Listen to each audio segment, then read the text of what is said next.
Hello everyone, welcome to Vanti classes. My name is Manjit Bhardwaj and आज हम भाई इसको आगे बढ़ाएंगे सॉलिड स्टेट को, ठीक है।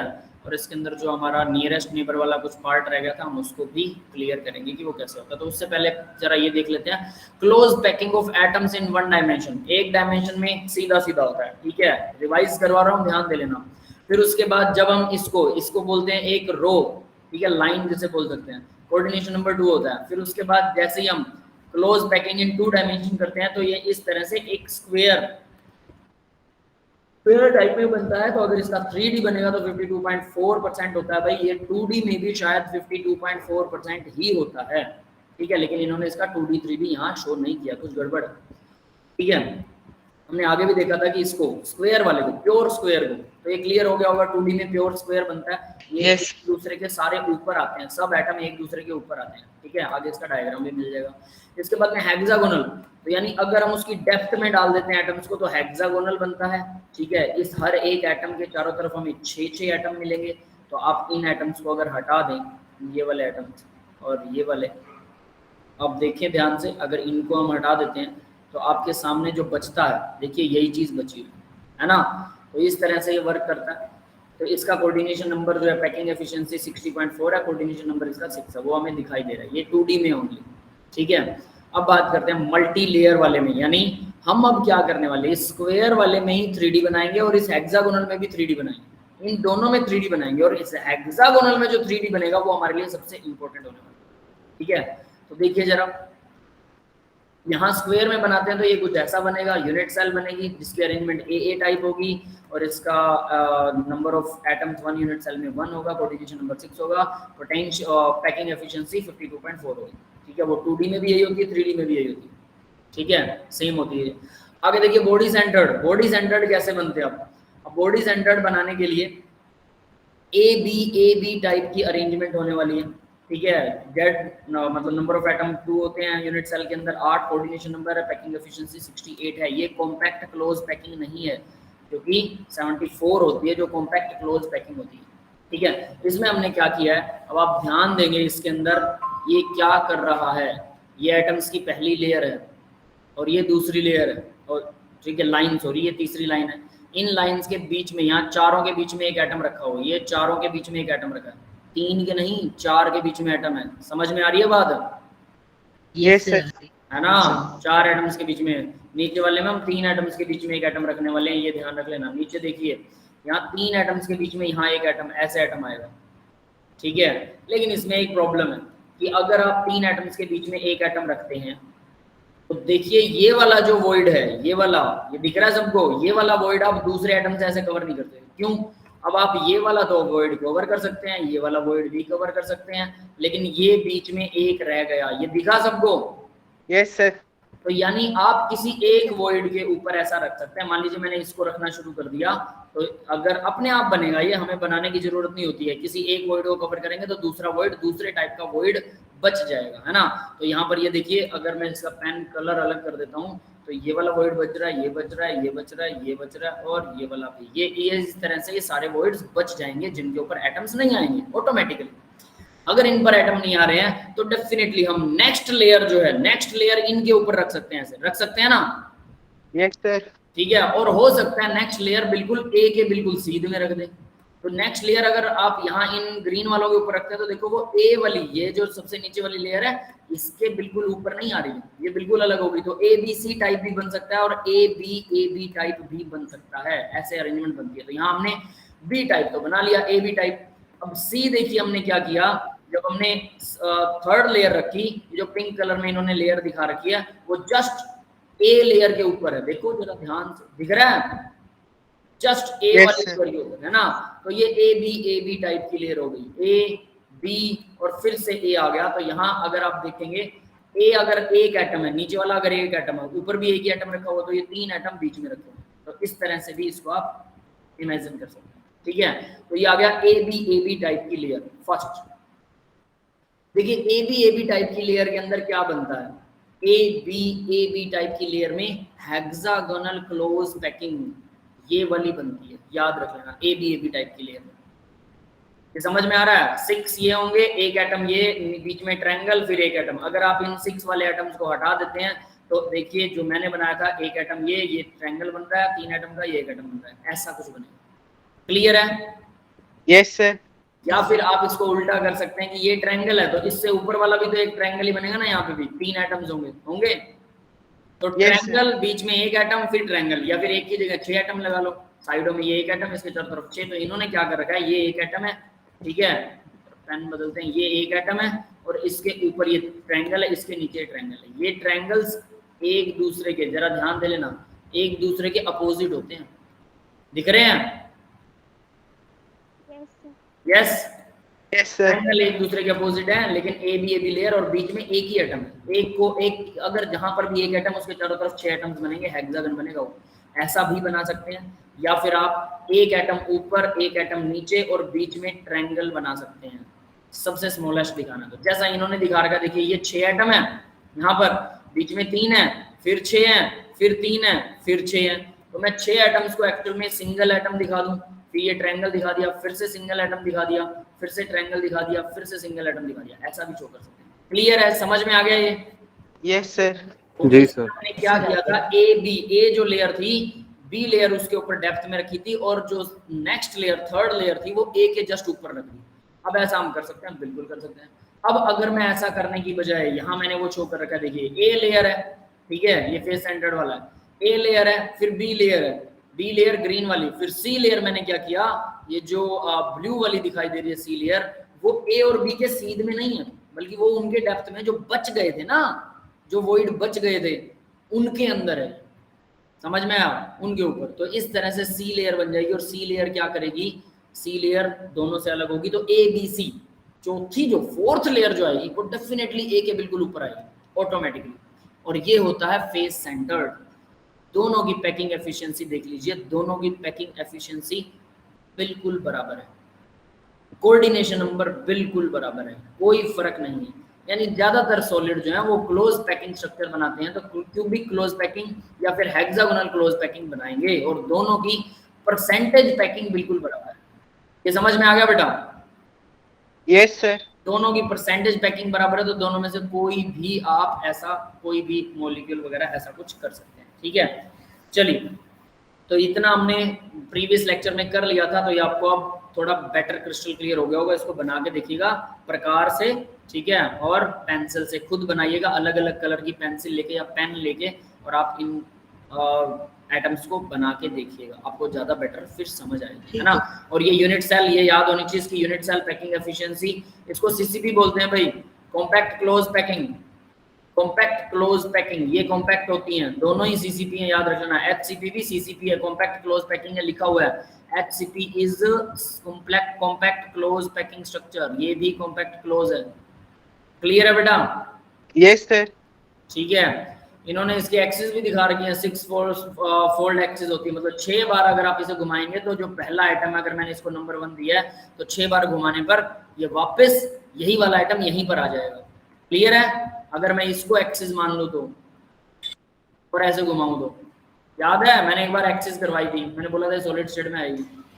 यस सर, याद है। जब आपने घुमाना सिखाया था सर स्टीरियो के वक्त, स्टीरियो के वक्त आपने 23 वाली सिमेट्री बताई थी, 23 सिमेट्री सेम ही होता है, तो दोनों क्यों बनते हैं? देखो बेटा, सेम होता है तो हमारे हाथ में नहीं, ये नेचर है। दोनों तरह के वॉइड्स ऑक्यूपाई हो सकते हैं, ठीक है। दो तरह के अलग अलग वॉइड बनते हैं, एक को रखेंगे तो दूसरा खाली रह जाएगा, तो तीसरी लेयर हम उस खाली वाले में रख सकते हैं जो पहले हमने नहीं भरा था। तो इसलिए दो तरह के बनते हैं, ऑटोमेटिकली बनते हैं, इसमें हमारा कोई हाथ नहीं है। और नेचर में एटम्स जो जैसा उनको कन्वीनियंस लगता है उस हिसाब से वो सेटल हो जाते हैं, ठीक है। तो ये हमारे हाथ में नहीं है। ठीक है बेटा? एटम्स पे क्या प्रभाव पड़ता है? क्या बेटा?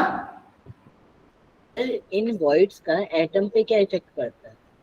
एटम पे इफेक्ट देखो, एटम की डेंसिटी, मॉलिक्यूल्स की डेंसिटी और इन चीजों का सारा इफेक्ट इन्हीं से तो है, मॉलिक्यूलर स्ट्रक्चर से तो है, इनकी प्रॉपर्टीज सब कुछ इन पर डिपेंड करेगा। बॉइलिंग पॉइंट, मेल्टिंग पॉइंट, जैसे हार्डनेस। इस वाले में वॉइड्स को ढक दिया गया है बहुत ही ज्यादा, मतलब सी वाले में वॉइड्स को ढक दिया गया था और बी वाले में उन्हें ढका नहीं गया था, तो उससे क्या फर्क पड़ जाएगा?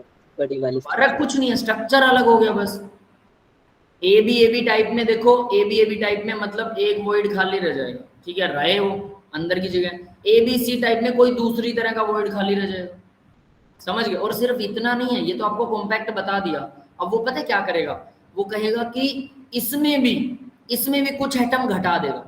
वो यहाँ पर जैसे मान लो ये ब्लू लाइन आपको ये दिखाई दे रही ना, ये वाले, सपोज दैट ये कहता है कि यहाँ पर ये 6 एटम की जगह 3 ही एटम है, ये गायब कर दो, फिर ये गायब कर दो, फिर ये गायब कर दो, इसमें भी 3 ही एटम कह दे दो। फिर आपको बोलेगा कि अब बताइए कि ये कैसा है, ये समझ में आया? Yes sir. तो ये कुछ इस तरह से वर्किंग दिखाता है भाई। तो मतलब इतना सारे सॉलिड ऐसा नहीं कि बिल्कुल ऐसे ही कॉम्पैक्ट बनाएंगे, वो कॉम्पैक्ट के अलावा भी कुछ और बना सकते हैं, इसमें भी कुछ ना कुछ कमी लेके आ सकते हैं, ठीक है। तो ये कुछ इस तरह से सिस्टम बनता है। तो बस इनका आपको ये चीजें याद रखनी है कि जनरली ये दो ही आपके सबसे ज्यादा काम के हैं, एक ये वाला और एक ये वाला। Face centred cubic that is FCC, इसको CCP भी बोलते हैं, क्यूबिक क्लोज पैकिंग। FCC को CCP भी बोलते हैं, क्यूबिक क्लोज पैकिंग, ठीक है। और ये इसी को CCP या इसको FCC बोलते हैं, face centred cubic close packing. Compact close packing एक अलग वर्ड है, इसमें कंफ्यूज नहीं होना अब आपको। ये समझ में आ रही है मेरी बात? Yes sir. कॉम्पैक्ट का मतलब है कि सबसे ज्यादा घनत्व वाला क्लोज पैकिंग, वो तो HCP भी होता है, HCP भी कॉम्पैक्ट क्लोज पैकिंग है। तो दोनों कॉम्पैक्ट क्लोज पैकिंग है, तो इस वर्ड को नहीं भी ज्यादा ध्यान देंगे, कोई दिक्कत वाली बात नहीं। लेकिन CCP और FCC का मतलब एक ही होता है, क्यूबिक क्लोज पैकिंग या फेस सेंटर्ड क्यूबिक, ठीक है। HCP बिल्कुल अलग है, वो सबसे अलग यूनिट सेल जो हमने की थी वो यही है, HCP। इस तरह से इनमें वर्किंग चलती है। तो चलिए भाई, इसका परसेंटेज भी और इसका कोऑर्डिनेशन नंबर, दोनों कोऑर्डिनेशन नंबर और परसेंटेज दोनों सेम होते हैं, 74%, ठीक है। ऊपर वाले में भी वही है 74% और 12 ही कोऑर्डिनेशन नंबर है। नेक्स्ट कुछ गोल्डन की पॉइंट्स देखते हैं। Some examples of metal and their lattice type and coordination number are given in the following table. तो देखिए भाई, इस टेबल में ना इन्होंने सब बता रखे हैं। ये हेक्सागन बना रखा है ना, हेक्सागन का मतलब HCP है, ठीक है। स्क्वायर का मतलब वैसे इसने दे भी रखा है, स्क्वायर का मतलब बॉडी सेंटर्ड क्यूबिक है, और अगर ब्राउन स्क्वायर है तो फेस सेंटर्ड क्यूबिक है, और हेक्सागन का मतलब HCP है। ये तो सीधा है ना। तो दो तरह के स्क्वायर है, तो इससे अब आप एलिमेंट्स को याद रख सकते हैं। हेलिना की रब से फरियाद, सारे के सारे बॉडी सेंटर्ड होते हैं, सभी के सभी बॉडी सेंटर्ड। अब आप कहेंगे कि ये बॉडी सेंटर्ड ही क्यों होते हैं भाई, इनमें कौन सी इंटरेक्शन है, इनका एटम साइज क्या है, क्या इनकी कंडीशंस हैं, इनका मेटालिक बॉन्ड कितना स्ट्रॉन्ग है, किस हिसाब से है, ठीक है। वो सब कंडीशनों के हिसाब से ही कोई मॉलिक्यूल या एटम जो है वो अपने आप का सॉलिड बनाता है, ठीक है। और मैंने बोला था क्रिस्टलाइन सॉलिड हमेशा परफेक्ट मैनर में, याद है, परफेक्ट मैनर में हमेशा जमते हैं, है ना। Yes sir. तो हेलिना की रब से फरियाद जो है हमारे पास, lithium sodium potassium rubidium caesium, ये वाले एलिमेंट हमेशा बॉडी सेंटर्ड बनाएंगे। आप कितनी भी बार गर्म कर लो, आप कहोगे नहीं इस बार इसको फेस सेंटर्ड बनाना चाहिए, नहीं बनाएगा। ये हेक्सागोनल बनाना चाहिए, नहीं बनाएगा। ये हमेशा बॉडी सेंटर्ड में ही फिट होगा। फिर बेरिलियम हमेशा हेक्सागोनल में होगा, मैग्नीशियम भी हेक्सागोनल में, कैल्शियम और स्ट्रोंटियम फेस सेंटर्ड क्यूबिक में होंगे। तो हेक्सागोनल और फेस सेंटर्ड ऑक्यूपेशन तो सेम है ना। जो 75% है इसकी जो ऑक्यूपेशन है टोटल, जो जगह घेरता है ये, लेकिन फिर भी, और दूसरे वाला फेस सेंटर्ड की भी सेम है, हेक्सागोनल की भी, लेकिन फिर भी बेरिलियम मैग्नीशियम हेक्सागोनल है और कैल्शियम और स्ट्रोंटियम फेस सेंटर्ड है। तो ये वाली जो टेबल है ना, उसको याद करने की कोशिश करना, ठीक है। देखिए बहुत अच्छा सीक्वेंस है इसमें। ये 9 के 9 एलिमेंट सारे फेस सेंटर्ड होते हैं। Cobalt, nickel, copper, rhodium, palladium, silver, iridium, platinum, gold. तो गोल्ड भी फेस सेंटर्ड होता है, यहाँ से याद रख सकते हैं, gold face centred. Yes sir जब हमने डी ब्लॉक पढ़ा था तब ये पढ़ा था कि इरिडियम सबसे ज्यादा मतलब डेंस होता है। तो सर अगर इरिडियम डेंस है सर, तो लेकिन उसकी जो स्ट्रक्चर है वो तो फेस सेंट्रल है, जबकि जो हेक्सागोनल होता है उसकी पैकिंग एफिशिएंसी ज्यादा होती है। डेंसिटी क्या होती है बताओ जरा सर कितने मतलब उसके अंदर mass by volume. Yes sir, mass by volume. तो देखिए उसका मास ज्यादा है इरिडियम का बेटा, बाकी सबके मुकाबले हम ये कह सकते हैं उसका मास ज्यादा है। अगर हम कॉम्पैक्टनेस की बात करें तो देख इसमें होता क्या है, एटम जो है, बढ़िया क्वेश्चन है वैसे ये, बताता हूँ। देखो ये सेंटर है, ये इलेक्ट्रॉन्स है, यस यस सर, इलेक्ट्रॉन्स की शेल गोल मानिएगा इसे। अब मैं अगर एक दूसरा मॉलिक्यूल लेता हूँ, नंबर ऑफ शेल, एटम है एलिमेंट, ये नंबर ऑफ शेल बराबर बना दी, लेकिन साइज में डिफरेंस है या नहीं है? Yes sir. क्यों? क्योंकि इसका न्यूक्लियस पावरफुल है तो वो शेल को अपने पास खींच लेगा। तो देखिए बनाएगा फेस सेंटर्ड ही, लेकिन उसकी यूनिट सेल का साइज भी तो छोटा हो जाएगा। Is not this? Yes sir. Unit cell छोटी हो गई मतलब एटम ज्यादा आ गए। वही एक एटम एक यूनिट सेल में आता है। मान लो फेस सेंटर्ड में कितने आते हैं? फेस सेंटर्ड दो नहीं 4 आते हैं। तो 4 एटम आते हैं फेस सेंटर्ड के अंदर। डेफिनेट सी बात है वो चारों एटम अगर थोड़ी जगह में आएंगे तो मास बढ़ जाएगा, वॉल्यूम कम हो जाएगा। यस है ना? तो इस वजह से इरिडियम कुछ ऐसा भी है। मतलब सिर्फ इतना नहीं है कि हमें शेप पता लगी तो सब शेप सेम है तो उसका साइज सेम होगा। दैट्स नॉट द थिंग ना, समझ गए? Yes sir. हम चौरस कमरा बनाते हैं, 4 दीवारी वाला कमरा, सबके 4 दीवारी वाले कमरे होते हैं तो साइज तो सब कमरों के अलग अलग है ना। तो वो 4 दीवारी में जो यूनिट सेल है उसके अंदर जो एटम्स है उन एटम्स का जो साइज है वो भी मायने रखेगा। मास भले ही एयू का ज्यादा है, गोल्ड का अगर देखें तो गोल्ड का एटम का मास ज्यादा होगा, एटॉमिक मास, लेकिन फिर भी इरिडियम की डेंसिटी ज्यादा है। क्यों? उसकी यूनिट सेल कॉम्पैक्ट है, एयू की कॉम्पैक्ट नहीं है। समझ गए? Yes sir.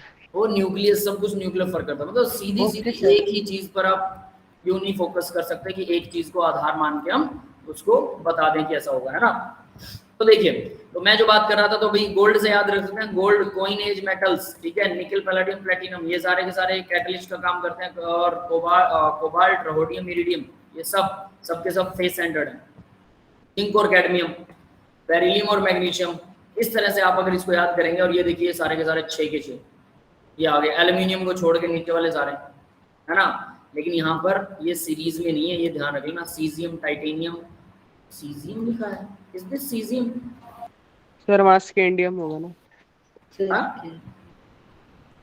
एल्यूमिनियम भी तो ऊपर लिख रखा है ना बेटा, एल्यूमिनियम के नीचे क्या आता है भाई? इन्होंने सीजियम को तो वैसे यहाँ पर भी लिखा हुआ है, क्या चक्कर है ये? मिसप्रिंट है सर वहाँ सर पे शायद। स्कैंडियम होगा सर। सर वहाँ पे है ना? स्कैंडियम होगा। यस स्कैंडियम होगा भाई, पक्का। ऐसी गलतियां हैं इस बुक में, मैंने देखा है यार। लेकिन ये अच्छा है, इसका मटेरियल बहुत अच्छा है।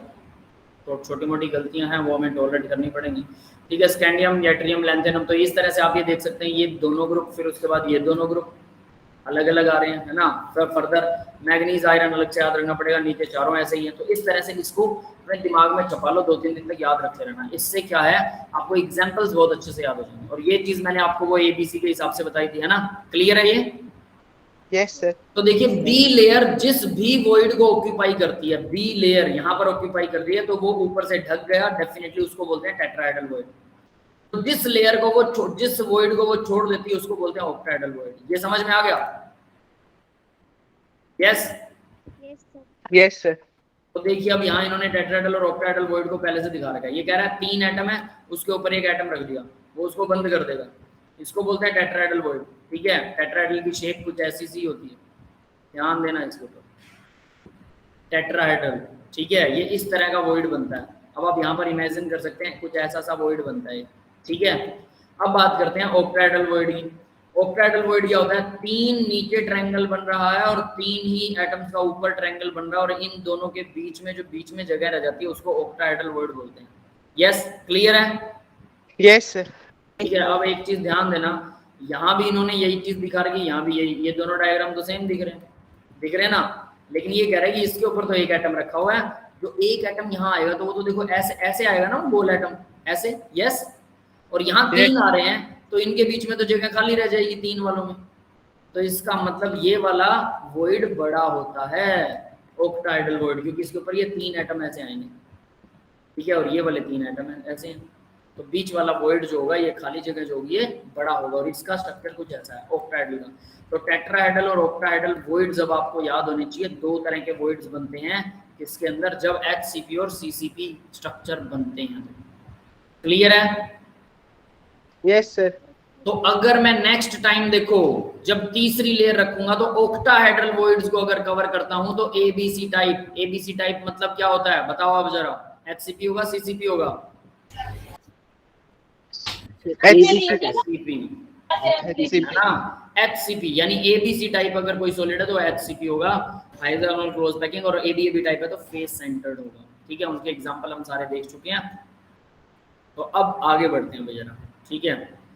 और हाँ, इससे पहले वो था ना एक, सुनिए जरा, उसको भी खत्म करते हैं, पीछे छोड़ेंगे हम कुछ।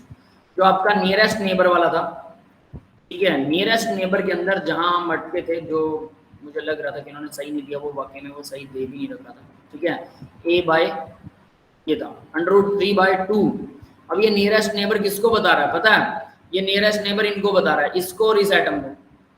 ये है नियरेस्ट नेबर के लिए, यानी इसे और इसे वो कर रहा है। तो मैं पता है सबसे बड़ा डायगोनल 4r के बराबर होता है √3a/2। ये इक्वल क्या होगा 4r के, है ना? Yes sir. क्लियर है? तो मुझे तो इसका आधा चाहिए, तो √3/2 का आधा 4r या 2r के √3/3a होता है ना, सॉरी 2 तो मैंने पहले लगा दिया। √3a होता है सबसे बड़ा डायगोनल, इक्वल होता है 4r के। तो मुझे इसका आधा चाहिए, तो इसलिए √3/2a होगा, ये होगा इसका नियरेस्ट नेबर। क्लियर है? नियरेस्ट नेबर समझ में आ गया सर? फिर ये 2r के बराबर होना चाहिए ना इसका आधा तो। हाँ वो 2r क्या होगा, ये तो 2r ही होगा बेटा, ठीक है, वो तो 2r ही होगा, नो वरी, ठीक है। ये 3a/2 कैसे आया मैं वो बता रहा हूँ। हम लोग इन एटम्स का नियरेस्ट नेबर निकाल रहे थे ना, इन एटम्स का, ये नियरेस्ट नेबर, लेकिन नियरेस्ट नेबर वो इसको बोल रहा है। अब पहला तो वो नियरेस्ट नेबर इसको बोलेगा, नेक्स्ट नियरेस्ट नेबर कौन सा होगा? नेक्स्ट, इससे नेक्स्ट, जब दूसरी यूनिट सेल के जो एटम होगा ना उसके साथ में लिंक करेगा, उसको नेक्स्ट नियरर नेबर बोलेंगे। ये समझ में आया? Yes sir. तो कुछ इस तरह से होगा, इसको फिलहाल याद कीजिएगा। जब मैं इसके न्यूमेरिकल आपको प्रैक्टिस करवाऊंगा ना, तो इसको थोड़ा डिटेल के अंदर भी आपको बताऊंगा कि ये कैसे वर्क करता है। Just learn this. Sir module में भी काफी थ्योरी है फर्स्ट एक्सरसाइज में। मॉड्यूल में सर मतलब काफी थ्योरी है फर्स्ट एक्सरसाइज में। थ्योरी है? सर चलो बेटर है, मॉड्यूल में अगर थ्योरी है तो बहुत बढ़िया बात है सर। लेकिन वो आपकी मतलब जैसे डिफेक्ट्स वाला पोर्शन है उसमें। सॉरी बेटा समझ नहीं आ रही क्या कह रहे हो, दोबारा बोलो। सर वो डिफेक्ट वाले पोर्शन में ज्यादातर मतलब। अच्छा वहां क्या? हाँ वहां तो अरे बहुत आसान है, डिफेक्ट तो बहुत आसान है, तो आधे घंटे में सारे डिफेक्ट हो जाएंगे, सिर्फ डायग्राम याद करने, डिफेक्ट में और कुछ नहीं। तो मल्टी लेयर क्लोज पैकिंग के अंदर देखो भाई, ठीक है, ए टाइप होगा स्क्वायर क्लोज पैकिंग, बीसीसी के अंदर एबी टाइप, सीसीपी या एफसीसी। ये चीज बोल रहा था मैं, सीसीओसी और एफसीसी एक ही बात है, तो आपके काम का ये है और ये है, ठीक है, बीसीसी भी है और एचसीपी, बस ये तीन ही है जो आपके काम के, और इसमें भी ये दोनों है। बॉडी सेंटर्ड भी यूज होता है पैकिंग, नॉट क्लोज पैकिंग। ये क्लोज पैकिंग नहीं होती, ये दोनों क्लोज पैकिंग है। नंबर ऑफ एटम आप लोगों को पता है, कोऑर्डिनेशन नंबर 6, 8, 12, 12 है, और पैकिंग एफिशिएंसी भी पता है, ये 68 है, ये 74। फर्दर ऑन एग्जांपल है पोलोनियम, एससीसी का एग्जांपल पोलोनियम देख लो, मतलब बहुत हल्का होना चाहिए एक हिसाब से, बट पोलोनियम के एटम का अगर मास ही बहुत ज्यादा होगा तो ये भी भारी हो जाएगा, हल्का होते हुए भी भारी, मतलब वेट ऊपर नीचे हो सकता है, मोलर मास से वेट का अंदाजा नहीं लगेगा भाई जब सॉलिड अपने आप में जमेगा। फिर उसके बाद में आई ए क्या चीज है? अच्छा फर्स्ट ग्रुप है बैरियम है, फिफ्थ ग्रुप या वेनेडियम है। ये आई ए क्या चीज है भाई? ये गड़बड़ कर रखी है इन्होंने ना। आयरन मैग्नीज सर वो शायद एल्यूमिनियम है, वो एल्यूमिनियम लिखना चाहते हैं सर, क्या पता। हाँ इधर भी एल्यूमिनियम दे रहेगा वो, तो फिर एल्यूमिनियम दोनों में नहीं हो सकता। नो फिर वो एल होगा, हाँ फिर वो एल लैंथेनॉइड हो, क्या पता सर? लैंथेनियम हो सकता है। एल छोड़ दो, कोई बात नहीं, ज्यादा मत्था नहीं मारना, इसके ऊपर टेंशन नहीं लेना, क्या पता क्या है। हमने पीछे वैसे इनके एग्जांपल देख ही रखे हैं थोड़े बहुत, है ना, इसके नहीं देखे हैं बस। और इसके अलावा ये आप लोगों के पास है nickel group, copper, all inert gases except LI है क्या? पीछे वाले एग्जांपल सर, पीछे वाले मैंने सारे एग्जांपल लिख लिए थे ना, उसमें एलआई था, ये बीसीसी में एलआई था उसमें। Yes sir. देखते हैं 40 स्टैंडर्ड क्यूबिक में एलआई लिथियम था, बिल्कुल है, तो लिथियम हो सकता है, हो भी सकता है, ठीक है, इसको लिथियम बना देते हैं, और नहीं तो लिथियम ही सही, ठीक है। चलो भाई ये लिथियम हो गया एलआई। आगे देखते हैं बेटा, तो all inert gases except helium, helium को छोड़ के बाकी सारी इनर्ट गैसेस भी एफसीसी या सीसीबी बनाती हैं। अगर उन्हें सॉलिड बनाया जाए तो वो इसी फॉर्म में जमेंगी, ठीक है। नेक्स्ट देखिए remaining D block elements beryllium and magnesium, ये सारे के सारे एचसीबी बनाते हैं। बेरिलियम और मैग्नीशियम और बाकी के बचे हुए डी ब्लॉक एलिमेंट्स जितने भी इन्होंने दिए थे, उसके अलावा सब ऐसा करेंगे। In close packing number of particle N number of OHV equal N number of H और THV 2n। अब ये बताया होगा ये क्या होता है? सर ऑक्टाहेड्रल वॉइड और tetrahedral void. Yes, octahedral void n ही होगा और टेट्राहेड्रल वॉइड 2n होगा। मतलब ऑक्टाहेड्रल वॉइड जितने होते हैं ना, जितने पार्टिकल होते हैं उतने ही ऑक्टाहेड्रल वॉइड बनते हैं। ऑक्टाहेड्रल वाले बड़े वाले वॉइड जो है ना, और छोटे वाले वॉइड उसके डबल बनते हैं। Tetrahedral void double, octahedral void half बनते हैं। ये याद रखना, इसी से हमारे एग्जांपल्स और क्वेश्चन सॉल्व होने वाले हैं। क्लियर है? Yes sir. कुछ इलिस्ट्रेशन देखते हैं। देखिए, the arrangement of the first two layers the above and one above the other in HCP and CCP arrangement is exactly same in both cases, different in both cases. क्या होगा भाई? पहली दोनों layer, पहली layer और दूसरी layer तो HCP और CCP में सेम ही होती है, AB। HCP में बस C लेयर बदल जाती है। समझ में आ रहा है? Yes sir. यस बेटा, Yes, समझ sir. में आया? किसी को समझ में नहीं आया क्वेश्चन क्या कह रहा है? पहली लेयर HCP की और दूसरी लेयर, और सेम CCP की पहली और दूसरी लेयर, वो तो बिल्कुल सेम होती है। तीसरी लेयर अलग होती है। किसमें? CCP में तीसरी लेयर A वाली लेयर के बराबर हो जाती है, और HCP में तीसरी लेयर अलग होती है, C के बराबर होती है। तो ABC HCP में चलता है, AB CCP में चलता है। तो AB जो लेयर्स हैं HCP और CCP की, वो दोनों सेम होती हैं। यस, क्लियर है? Yes sir. Yes sir. Next देखिए जरा, असर्शन। अब ये कह रहा है AB pattern of the close packing gives CCP। बिल्कुल ठीक है, क्लोज क्योंकि क्लोज पैकिंग देगा वो। Reason, in FCC arrangement each sphere associated with 2 tetrahedral void. एक स्फीयर जो है वो 2 टेट्राहेड्रल वॉइड से एसोसिएटेड होता है। एक स्फीयर। अब इसका मीनिंग बताओगे हमें? FCC के एक अंदर स्फीयर के मतलब एक एटम के पास साइड में 2 टेट्राहेड्रल बॉल्स होंगे। क्या? एक एटम के बदले में 2 टेट्राहेड्रल बॉल्स होंगे, यानी n नंबर ऑफ एटम्स है तो 2n बॉल्स होंगे। हाँ, जितने नंबर ऑफ वो हैं एटम्स हैं उतने ही क्या होते हैं? ऑक्टाहेड्रल। लेकिन टेट्राहेड्रल वॉइड 2 होते हैं, डबल होते हैं। तो भाई ये बिल्कुल सही है। FCC अरेंजमेंट के अंदर ईच स्फीयर मतलब एक एटम जो होगा उसके बदले में डबल 2 टेट्राहेड्रल वॉइड होते हैं। यहाँ पर वो जो 2 टेट्राहेड्रल वॉइड दे रखा है ये वही है। क्लियर है? Yes sir. ठीक है। अब इनका रीजन असर्शन सही है गलत है ये पता नहीं, बैकएंड में क्या चलता रहता है। Illustration 9, there is no difference in the arrangement of the atom in CCP HCP structure. Do you agree with the statement? Explain why. क्या इन दोनों के स्ट्रक्चर में कोई डिफरेंस नहीं है? डिफरेंस है भाई, क्यों नहीं है? सर है। Statement is incorrect. ठीक है। अब आगे आता है इंटरस्टिक्स और वॉइड्स और होल्स इन क्रिस्टल। तो वॉइड्स के बारे में जैसे हमने ये NCERT से हमने पहले ही इसको पढ़ लिया था, टेट्राहेड्रल वॉइड। तो टेट्राहेड्रल वॉइड कैसा होता है? 3 एटम्स हैं, उनके ऊपर एक एटम रखा जाता है, तो उसमें जो जगह बचती है मैक्सिमम कितना बड़ा उसमें एटम फिट हो सकता है। अभी हमने किया क्लोज पैकिंग। क्लोज पैकिंग कौन बनाएगा? जो बड़े एटम है वो आपस में एक दूसरे क्लोज आएंगे और पैक बना देंगे। अब उन एटम्स के बीच में जो वॉइड बन रहे हैं, टेट्राहेड्रल ऑक्टाहेड्रल वॉइड, उन वॉइड्स के बीच में कुछ छोटे छोटे एटम रख सकते हैं हम? यस और नोट? Yes sir. छोटे एटम्स। तो क्लोज पैकिंग स्ट्रक्चर जो एटम बनाते हैं वो बड़े एटम्स होते हैं, और जो छोटे एटम्स होते हैं वो क्या करते हैं? वो वॉइड्स के अंदर जगह ऑक्यूपाई करते हैं। क्लियर है?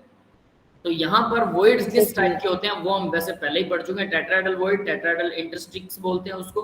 ठीक है। HCP और CCP के अंदर कौन कौन कितने बनते हैं वो भी आपको पता है, और ये टेट्राहेड्रल वॉइड का स्ट्रक्चर है। ये दोनों स्ट्रक्चर आपको याद रखने हैं। जरा देखिए टेट्राहेड्रल वैसे हम CH4 को कैसे बनाते हैं? ये CH4 है, ऐसे ही बनाते हैं हम इसको। Yes yes sir. तो सर। टेट्राहेड्रल बोलते हैं। तो जरा ध्यान देना ये टेट्राहेड्रल बन रहा है कि नहीं बन रहा। सर 109 डिग्री का एंगल, क्या? 109 डिग्री का एंगल भी तो हो जाएगा अभी इनके बीच में। हाँ, एंगल होता है बिल्कुल। मैं एंगल की तो बात ही नहीं कर रहा, मैं क्या कर रहा हूँ? इनके वर्टेक्स को मिला रहा हूँ। वर्टेक्स बोले तो इनके जो कॉर्नर्स हैं बस उनको मिला रहा हूँ। समझ में आ गया?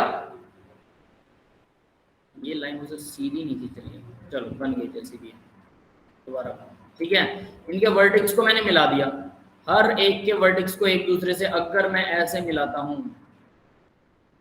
देखिए जरा, तो क्या आपको लग रहा है मैंने यही चीज बना दी?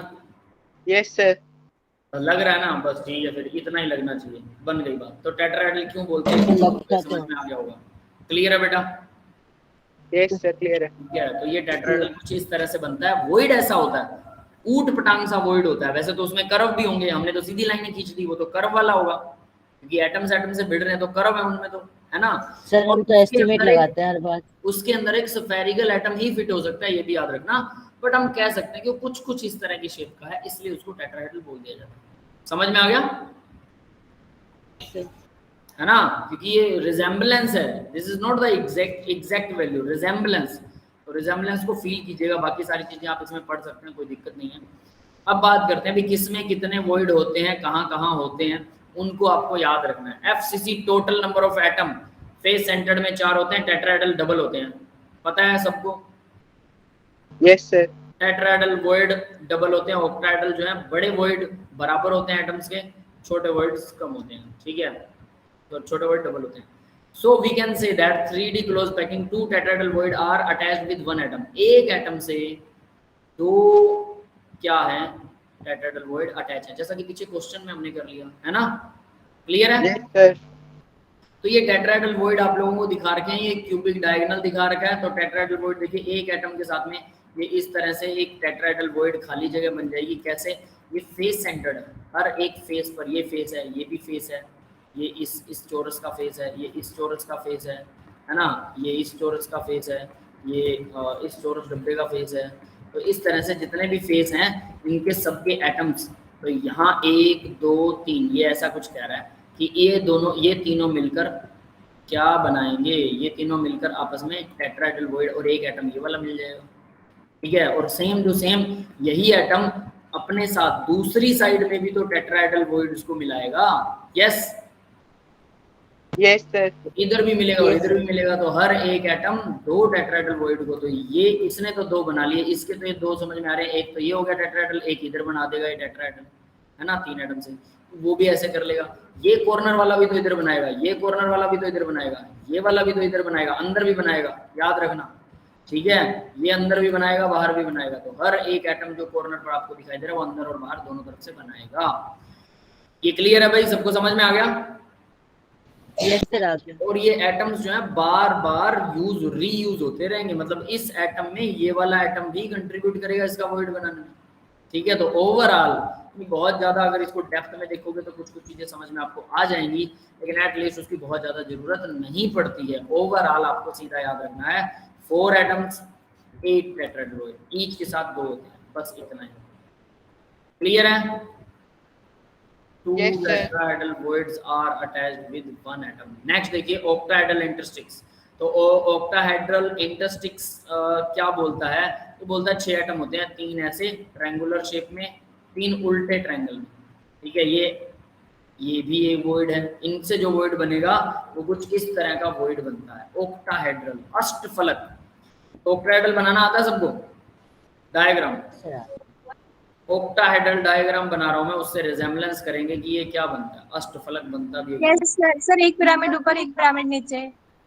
हाँ बेटा बिल्कुल, है ना। तो देखिए ऑक्टाहेड्रल इस तरह का ऑक्टाहेड्रल बनेगा, ठीक है। ऑक्टाहेड्रल स्ट्रक्चर जब हम बनाते हैं तो एक एटम ऊपर एक नीचे, एक हमारे पास यहाँ सेंटर में भी एटम होता है, सेंट्रल एटम, है ना। जब इसको जोड़ते हैं, ध्यान देना भाई, अब इसको जब इसको सभी वर्टेक्स के साथ में जोड़ा जाता है, सभी के साथ, ठीक है, जब इसको सभी वर्टेक्स के साथ जोड़ते हैं तो आपको बिल्कुल ऐसी ही शेप मिलेगी जैसी कि दिखाई जा रही है। यस ये इसी तरह की है, समझ में आ गया? तो ये रिजेम्बलेंस है बेटा, इसको ऐसा मत मानना कि परफेक्ट शेप ऐसी होती है, नहीं। ये तो गोल एटम, गोल एटम चौरस डब्बे वाली शेप कैसे बना देंगे अंदर, उनके अंदर तो कर्व है गोल गोलाई में, लेकिन रिजेम्बलेंस कुछ कुछ ऐसी होती है। 3 एटम देखिए ध्यान से ऊपर है, यहाँ ये 3 एटम ऊपर है, अगर आप ध्यान देंगे ये 3 एटम नीचे। अब आप कहेंगे हमने तो ऐसा कुछ नहीं किया, तो ये पता है कैसे बना रहा है, अब इसको जरा ध्यान से देखना है 3 एटम वाला क्या फंडा है। देखो इसने क्या लिया, ये वाला एटम, ये वाला एटम, ये वाला atom. Yes, can you see that मैं क्या बना रहा हूँ, ये 3 एटम और नीचे देखिए उल्टा ट्रायंगल बनेगा 6 एटम्स का। यस, समझ में आ गया? यस सर आ ये गया। कुछ इस तरह से इसको उठाता है, तो आपको ये चीज समझ में आनी चाहिए कि ये चीज सेम ही है, कुछ अलग नहीं है। ठीक है, तो अब ऑक्टाहेड्रल वॉइड देखिए भाई क्या होता है। ऑक्टाहेड्रल वॉइड बॉडी सेंटर में होता है एक, ये तो पक्का है, एक बॉडी सेंटर में पक्का ऑक्टाहेड्रल वॉइड मिलता है। ठीक है, जो क्लोज पैकिंग स्ट्रक्चर्स होते हैं उनके बॉडी सेंटर में कैसे, अगर बॉडी के सेंटर में कोई एटम है और फेस सेंटर्ड क्यूबिक में, एटम नहीं है यहाँ पे सॉरी, फेस सेंटर्ड क्यूबिक में एफसीसी में हर फेस पर एटम है, तो फेस होते हैं 6 एटम्स हैं, तो बीच में सेंटर वाला अगर हम सेंट्रल एटम मान लें, इसको जो खाली जगह को सेंट्रल एटम मानना है, रिजेम्बलेंस करनी है, तो क्या होगा, ये 6 के 6 क्या बना रहे हैं, ऑक्टाहेड्रल वॉइड बनाएंगे ना। Yes sir. ठीक है, तो भाई एक तो बॉडी सेंटर के है ही है। ठीक है, अब दूसरी बात करते हैं, बॉडी के सेंटर में एज के ऊपर, अब देखिए जरा एज पर, ये एज है ना, तो 4 यूनिट सेल इन्होंने इकट्ठा कर दी एट द एज, तो ऑक्टाहेड्रल वॉइड पर एज पर भी एक बनता है, लेकिन वो एज वाला कितना शेयर करेगा भाई, 4 यूनिट सेल से घिरा हुआ है एज। एज पर कैसे बनेगा पता लगा, ये बॉडी सेंटर्ड में है, ये भी बॉडी सेंटर में है, एक ये बॉडी सेंटर, ये कॉर्नर पर है, बॉडी सेंटर पे नहीं है, ये भी कॉर्नर पर है, ये बॉडी के सेंटर पर, face centre sorry, face face face face face face centre. समझ में आ रही है बात, ये फेस सेंटर का एटम है, ये 4 एटम फेस सेंटर के होते हैं, 2 एटम कौन से होते हैं, वो कॉर्नर्स होते हैं हमारी यूनिट सेल के। ठीक है, तो इन 6 से मिलकर भी एक वॉइड बनता है, ऑक्टाहेड्रल वॉइड। यस, क्लियर है बेटा? यस सर क्लियर है। एक बार ये जो आपने बात बताई इसे रिपीट कर दो क्या बेटा? सर, इन 6 से मिलके कैसे बनता है कि ऑक्टाहेड्रल वॉइड, ये बता दो एक बार। देखो ये क्या है, यहाँ पर ये फेस है, ये इन दोनों यूनिट सेल को शेयर कर रहा है फेस, फिर ये फेस है, ये इन दोनों को शेयर कर रहा है, ये फेस है, ये इन दोनों को शेयर कर रहा है, और नीचे भी एक फेस है जो इन दोनों को शेयर कर रहा है। ठीक है, 4 तो ये फेस वाले हो गए, ये 2 कॉर्नर वाले एटम हो गए, तो 6 एटम्स बीच में अगर हम सेंटर एटम की तरह से बनाएं तो हमारा यही वाला स्ट्रक्चर तो बनेगा ऑक्टाहेड्रल, है ना, ऑक्टाहेड्रल स्ट्रक्चर बन रहा है। ठीक है, अब आगे समझ आ गया ना, लेकिन याद रखना ये कॉर्नर्स वाले, ये कॉर्नर वाले मतलब हमारी प्रिमिटिव यूनिट सेल वाले एटम शेयर होते हैं, 4 तो हमारे फेस वाले होते हैं और 2 हमारे प्रिमिटिव यूनिट सेल वाले होते हैं। तो इस तरह से अगर बीच में खाली जगह हो तो ये जब 6 के 6 एटम आपस में मिलेंगे, बीच में वही खाली जगह उल्टा सीधा ट्रायंगल वाला सा पैटर्न बना देंगे, और जो कि हमारा ऑक्टाहेड्रल वॉइड ही बनेगा। तो ऑक्टाहेड्रल वॉइड यहाँ पर भी बन रहा है। ठीक है, तो भाई अब ये, लेकिन एक यहाँ एक और प्रॉब्लम आती है कि ये ऑक्टाहेड्रल वॉइड जो है वो क्या, ये वैसा वॉइड नहीं है कि वो एक यूनिट सेल को पूरा का पूरा एक यूनिट सेल को शेयर कर रहा होगा। क्यों भाई, ये कहां पर है, 4 यूनिट सेल के बीच में, तो 1/4 पार्ट ही ऑक्टाहेड्रल वॉइड होगा ना। Yes sir. एक एज पर 1/4 है, एज कितने होते हैं एक यूनिट सेल में,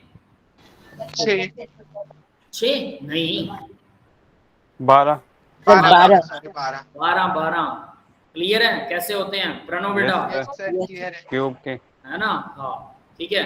तो देखिए, तो 12 होते हैं, तो एक अगर एज वाला 1/4 कवर कर रहा है तो 12 वाले कितने करेंगे भाई, 4 या 12, 3 ऑक्टाहेड्रल वॉइड्स तो कहाँ होते हैं एक यूनिट सेल में, 3 तो यहाँ से आ गए, है ना, 12 एजेस से हर एक 1/4 वो करता है, 3 यहाँ से आ गए, एक बॉडी के सेंटर में बनता है, तो टोटल कितने हो गए 4। यस, तो एफसीसी के अंदर टोटल ऑक्टाहेड्रल वॉइड जो होते हैं वो 4 होते हैं। क्लियर है सबको? Yes sir. FCC number of atom भी 4 होते हैं, ये पता है, जितने नंबर ऑफ एटम होते हैं उतने ही वॉइड होते हैं, ये हम याद कर चुके हैं। नंबर ऑफ ऑक्टाहेड्रल वॉइड भी 4 होते हैं, टेट्राहेड्रल 8 होते हैं, ये समझ में आ गया होगा भी सबको? Yes sir. ठीक है, so we can say that 3D close packing, one octahedral void is attached with one atom, एक octahedral void एक एटम से अटैच होता है। ठीक है, ऐसा होता नहीं है क्योंकि वो 6 से मिलकर बनेगा, बट हम रिजेम्बलेंस के हिसाब से मानते हैं कि एक के साथ एक है, क्योंकि टोटल 4 होते हैं। क्लियर है बेटा? Yes sir. ठीक है, Yes, sir. तो इस तरह से हमें वॉइड्स का समझ में आ गया कि किसके साथ कितने वॉइड्स कैसे बनते हैं। कुछ इलस्ट्रेशन दे रखा है इन्होंने, the number of octahedral sites in a cubical close packing, cubical close packing, array of n sphere is n sphere यानी n Sir, एटम, M- तो n एटम है M तो n होगा। होंगे, बात खत्म। ठीक है, नेक्स्ट देखिए, atom A is every element of FCC। Atom A जो है FCC के अंदर, atom A is every element of FCC, atom B is present at every octahedral word. A तो जो है वो एलिमेंट है, क्या कह रहा है ये, A is B is present at the, ठीक है B, चलो इसको देखते हैं आगे। B जो है वो ऑक्टेडल वॉइड के ऊपर है, ठीक है, B present at every octahedral void. Atom C is present at 25% of the tetrahedral void. Find the possible formula of the compound. तो भाई A तो सिंपल हमारा प्रिमिटिव सेल में है, तो A कितना होना चाहिए एक यूनिट सेल में, 1। Yes sir। B कितने होंगे, कॉर्नर वाला है तो अरे फेस सेंटर्ड है भाई ये, सॉरी Four होगा। फेस तो सेंटर्ड सर है 6 हो जाएंगे ना। face चार center होंगे। है ना, तो यस सर, A होंगे 4, B कितने होंगे, तो B 4 प्रेजेंट होंगे। एट एवरी ऑक्टेडल वर्ड, 4 ही होंगे। C कितने होंगे, 8 का 25%, 1/4, 2। दो। यस सर, 25% बोला ना टेट्राहेड्रल का, तो टेट्राहेड्रल कितने हैं, 8 हैं, जितने एटम उसका डबल है, डबल का 1/4 निकाल लो, 25%, 25/100, 1/4 आ गया, 4 से डिवाइड किया। समझ में आ गया क्या किया मैंने, यस सर आ गया। ठीक है, 4 दूना 8, तो ये हो गए 2। तो हम क्या कह सकते हैं, A4 B4 C2, तो इसको A4 B4 C2 को 2 से डिवाइड कर दो, A2 B2 C2, no C only, not 2। Yes, clear है, यस सर, जी सर। बस सिंपल है ना। ये देखो ओरल करने से ही हो जाते हैं ये। अब आप लोग इसको कैसे मैथमेटिकली करोगे मेरे को नहीं पता है, लिख लेना, बस लाइन लिखनी होती है ना। जैसा आप लोगों में से एक बच्चा बोला था ना कि सर हम इसको कैसे मतलब डायरेक्ट लिखेंगे क्या, ठीक है, और सुना ना बोल रही थी ना कि सर इसको कैसे करेंगे, तो लाइन बनाना कौन सा मुश्किल है जब आपको पता है। देखिए A atom every face centred, तो 4 होंगे, है ना। B जो है ऑक्टेडल में है तो 4 ही होंगे। C जो है 25% है तो 2 होंगे। तो पॉसिबल फार्मूला ये होगा, बस याद करके जाना है इसको। 2 से डिवाइड कर दिया। लाइन बनानी है, मैंने यहाँ पे सीधा लिख दिया, ठीक है, आपको उसे लाइन बना के लिखना है। क्लियर है बेटा, ठीक है, यस सर, तो ये कुछ ऐसे काम करेगा। ओके, फिर आगे बढ़ते हैं। नेक्स्ट देखिए, study of ionic crystal. Ionic crystal की स्टडी करेंगे भी अब हम, ठीक है। Limiting radius ratio. अब आयनिक सॉलिड्स की बात करते हैं, बाकी के नॉर्मल सॉलिड दो हो गए। अब आयनिक सॉलिड में कुछ और रूल लगते हैं। आयन में पॉजिटिव आयन, नेगेटिव आयन, इनका साइज कम ज्यादा होता रहता है, पॉजिटिव नेगेटिव, जिसकी वजह से इनके FCC CCP में कुछ और गड़बड़ें आती हैं और ये कुछ अलग तरह के स्ट्रक्चर्स बनाते हैं। वो क्या गड़बड़े आते हैं और कैसे स्ट्रक्चर्स बनाते हैं, आप उसी के बारे में बात करेंगे। क्लियर है, यस सर, ये समझ गए होगे कि हम CCP HCP पर सिर्फ लिमिटेड रहते हैं तब जब हमारा सॉलिड कोवेलेंट टाइप का हो, आयनिक ना हो। लेकिन उसके अंदर भी B, अब यहाँ हम पढ़ रहे हैं ना, B ऑक्टाइडल को आधा कवर कर रहा है, C ऑक्टाइडल को 25% कवर कर रहा है, वो कितना भी लिख सकता है। स्पिनल्स, भाई पढ़े किसी ने स्पिनल्स, कोऑर्डिनेशन कंपाउंड में मैंने पढ़ने के लिए बोला था। यस सर, उसके स्ट्रक्चर भी इससे रिजेंबल करेंगे, याद रखना, इसलिए स्पिनल पढ़ने के लिए बोला था। नेक्स्ट लेक्चर में मैं फिर से बोल रहा हूँ, स्पिनल पढ़ के आइएगा आप लोग, स्पिनल जरूर पढ़ने हैं सबको। क्लियर है बेटा, सर कौन से लेक्चर में? जो कोऑर्डिनेशन का लास्ट है, लास्ट होगा, सेकंड लास्ट जी, है ना, चेक कर लेना नोट्स के अंदर, तो आपको Last मिल है। जाएंगे। स्पिनल करवा लास्ट है बेटा, यस सर, ट्रांसपेक्ट के साथ में। ठीक है, ट्रांस इफेक्ट भी उसमें हम लास्ट है बेटा। कोऑर्डिनेशन का छोटा सा टॉपिक है, स्पिनल क्या होते हैं बस, और उसी में आपको इस तरह के कुछ क्वेश्चंस मिलने वाले हैं, ऐसे क्वेश्चन, ठीक है। तो उसको जरूर करिएगा क्योंकि वो इस लेसन से लिंक रखता है, एक्चुअल में वो यहाँ आना चाहिए, है ना, बट उसका पार्ट तो वहाँ दे दिया। लिमिटिंग रेडियस रेशियो है भाई, तो रेडियस रेशियो क्या कहता है, स्टेबिलिटी ऑफ, देखिए ionic crystal contains large number of cation anion, generally the cation are smaller than the anions, anion बड़े होते हैं, cation are surrounded by anions, they touch each other, cations जो है anion से सराउंड होते हैं, and they touch each other, cations जो हैं वो एक दूसरे को टच भी, वो उनको टच भी करते हैं। These ions are arranged in the space in such a way that maximum stability उनके अंदर हो। Limiting radius ratio tells about stability of ionic crystal के बारे में बताता है, coordination का नंबर के बारे में बताता है, ज्योमेट्री के बारे में बताता है। Limiting radius ratio ये अब क्या होता है नीचे देखते हैं। Triangular, triangular, Triangular, all anions touches each other and coordination number is 3. Triangular shape अगर होती है तो सभी एनायन एक दूसरे को टच करते हैं और कोऑर्डिनेशन नंबर होता है 3. यस, ये देखिए नेगेटिव आयन है, तीनों नेगेटिव आयन एक दूसरे को टच करेंगे, कोऑर्डिनेशन नंबर 3 हो गया. क्लियर है? Yes sir. लेकिन अब इसके बीच में एनायन पॉजिटिव आयन फिट होगा. ये रहा छोटा सा पॉजिटिव आयन, छोटू राम. अब इन्होंने उस छोटू राम का रेडियस कैसे निकाला? बड़ा रेडियस प्लस छोटा रेडियस, इसके सेंटर से दूसरे के सेंटर को जोड़ दिया. ठीक है, तो बड़े एटम का रेडियस प्लस छोटे एटम का रेडियस, ये दोनों जुड़ गए.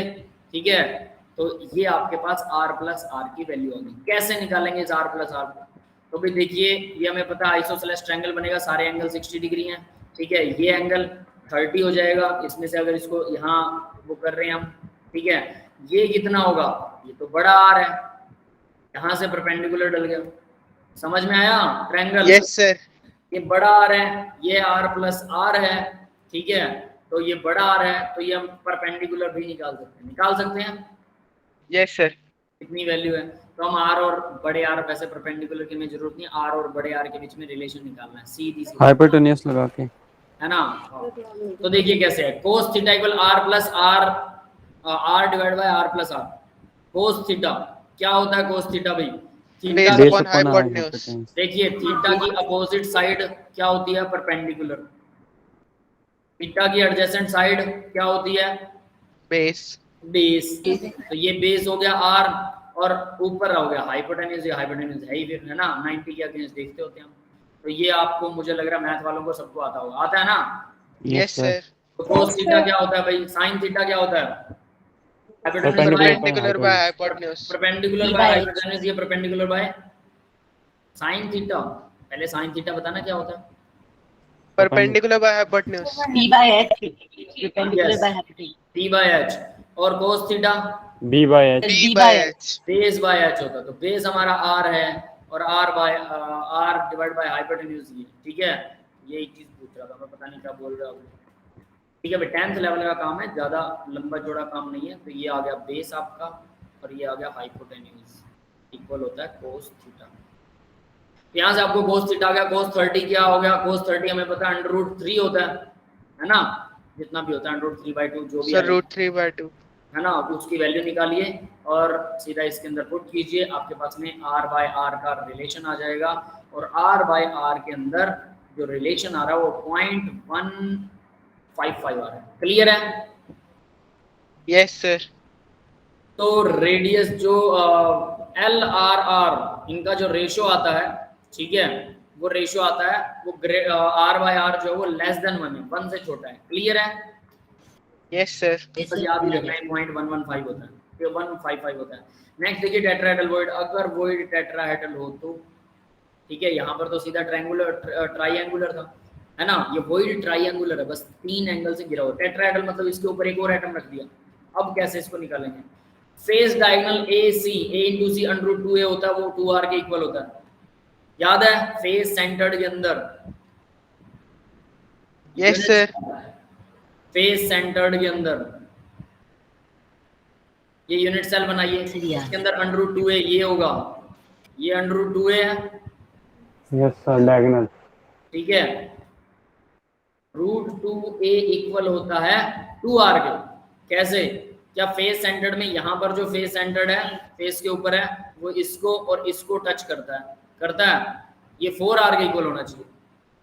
4R के इक्वल होगा ना फेस डायगोनल नहीं सर. 2R सर, होना तो 4R के इक्वल होना चाहिए ना. अच्छा हाँ, फेस सेंटर्ड है ना सर. 4R होगा. 4R होगा, 2R कैसे हो सकता है? 2 by मतलब A by 2 √2 होना चाहिए था अगर इससे देखा जाए. Yes sir. A by 2 √2. √2A by 2. हाँ वही है ना.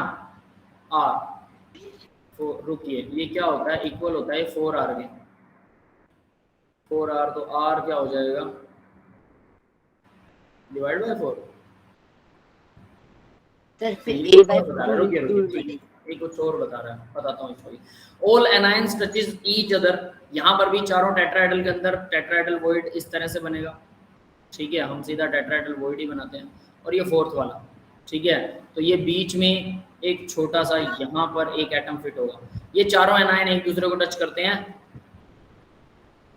कोऑर्डिनेशन नंबर होगा 4, ठीक है। फेस डायगोनल, अब इन्होंने फेस डायगोनल रूट ए इक्वल √2a इक्वल 2r के इक्वल किया, r की वैल्यू a बाई √2 आ जाएगी, a इक्वल √2r के इक्वल आएगा, ठीक है। फिलहाल इसको याद रखिए, मैं इसको बाद में बताता हूँ, इन्होंने कुछ अलग तरीके से इसको एक्सप्लेन किया हुआ है, इसका डायग्राम शायद आगे मिलेगा, देखते हैं मिला कहीं। ट्राई एंगल ACD ऑक्टाहेड्रल, ठीक है, यहाँ पर ये दे रखा भी, हाँ ये रहा, ये देखिए एक एटम ये रहा, एक एटम ये रहा, एक एटम ये रहा और एक एटम ये रहा, क्लियर है, दिख रहा है? Yes sir. यही टेट्राहेड्रल बनाएगा। मैंने आपको टेट्राहेड्रल के लिए शायद एक परफेक्ट टेट्राहेड्रल स्ट्रक्चर बताया था कि स्क्वायर क्यूब के अंदर एक एटम को छोड़कर एक एटम लगाइए, फिर छोड़िए, फिर एटम लगाइए, फिर छोड़िए, फिर एटम लगाइए, फिर छोड़िए, फिर एटम लगाइए, ये होता है परफेक्ट टेट्राहेड्रल। याद है किसी को ऐसा कुछ बताया था? यस ये सर याद है। सर बताया था आपने, परफेक्ट टेट्राहेड्रल इन्होंने बना रखा है इसके अंदर फेस सेंटर्ड के अंदर, क्योंकि फेस सेंटर्ड के अंदर ये वाले एटम तो एक दूसरे को ये वाले एटम तो टच नहीं करते हैं, ठीक है। तो इन्होंने इसका डायगोनल निकाल रखा। अब इसका डायगोनल √2, तो देखिए ए और डी, AD का स्क्वायर क्या होगा? AD का स्क्वायर, एंड ट्रायंगल है ACD, A है, C है और D है, ये एक ट्रायंगल, बॉडी डायगोनल है, सीधा ट्रायंगल, बी होगा, यस सर। है ना। AD का स्क्वायर AC और CD के स्क्वायर के इक्वल होगा, तो AD का स्क्वायर AC आपको पता है कितना होता है इसमें? √2a, √2a, इसका स्क्वायर प्लस CD A के इक्वल है, A का स्क्वायर, ठीक है। यहाँ हम R के साथ कोई रिलेशन नहीं बना रहे, अभी 3a स्क्वायर आ गया। AD क्या आ जाएगा? A और D √3a, ये तो हमें पहले से पता है वैसे, है ना। सबसे बड़ा डायगोनल √3a होता है, यस यस सर। है ना। According two cube diagonal AD, according two cube diagonal AD, A और D के डायगोनल के अकॉर्डिंग √3a डिवाइडेड बाय 2 क्या होगा? याद रखना, अब ये बड़े वाले क्या हैं? एटम्स हैं, यस यस सर। इसके बीच में एक छोटा एटम है, क्लियर है। हमें इस साइड का पूरा क्या पता है कि ये √3a है, ये पूरी साइड AD, यस क्लियर है। AD ये तो पता लग गया होगा, यस सर। तो इसमें देखिए ये जो एटम है इसकी हाफ रेडियस काउंट होगी, तो अगर मैं इसको 2 से डिवाइड कर देता हूँ ये पूरे को, तो R इसका रेडियस प्लस इसका रेडियस, यहाँ खाली एटम थे, इसको इन्होंने काउंट ही नहीं किया, ये थोड़ा सा गड़बड़ करते हैं, तो इसको भी समझते हैं। सर मुझे लग रहा है मतलब एक ही एटम लिया है, जो ये A है वहां से एक ही एटम लिया है, बॉडी सेंटर पे कोई एटम नहीं, बस छोटा सा R स्पेस में जो R है उसे ही लिया है। मतलब आप ऐसा कह रहे हो कि इसकी R हाफ और इसकी R हाफ, इसको AD माना इन्होंने? मैम नहीं सर, जो ये A है इसका सही है, कह रहे सिर्फ A ही है पार्टिकल और बाकी बड़ा कुछ नहीं। सर्कल बना दीजिए एक बार यहाँ, साफ नहीं आ रही आपकी आवाज। ये डिनोट कर रहा है R को। सर इस डायगोनल का इन्होंने हाफ लिया है ना, क्योंकि वो एक एनायन का रेडियस R है और उसका छोटे वाले का स्मॉल r है, और दोनों टच कर रहे हैं, तो R plus capital R plus small r √3a/2 के इक्वल होगा ना। हाँ सुनिए, देखता हूँ, रुकिए क्या है। मान लो यहाँ पर भी एक एटम है, ठीक है, AD की वैल्यू कितनी होगी? √3a, बड़ा R प्लस 2 छोटे R प्लस बड़ा R, और AD क्या होगा? √3a, yes yes sir. Yes sir. तो अब जरा हम करें इसको 2R, मतलब 2 कॉमन निकाल लेते हैं, R plus small r equal हो जाएगा √3a। अब Yes, sir. √3a इक्वल समझ में आ गया क्या निकाला है इन्होंने? √3a को इसको 2 से डिवाइड कर दिया बस, ठीक है। तो यहाँ पर r प्लस r जो है वो इक्वल आ जाएगा √3a divided by 2, that's it. Clear है? Yes sir. ये समझ में आ गया होगा, है ना। अब आगे देखिए, नेक्स्ट के अंदर put the value a equal √2a √2r, ये कहां पर थी भी? a equal √2r। a की वैल्यू क्या है? दोनों एटम्स आपस में टच करते हैं ना, यहाँ पर जितने भी एटम्स होते हैं, एक यस सर, √2r होता है। यस सर, √2a होगा ना। √2a होगा। अरे ए को r कैसे लगा सकते हैं, r तो ये है, इसका रेडियस है और इसका √2। Put the value of a equal, अब ये वैल्यू कहाँ से आई भाई, सोचो जरा इस पे, ठीक है।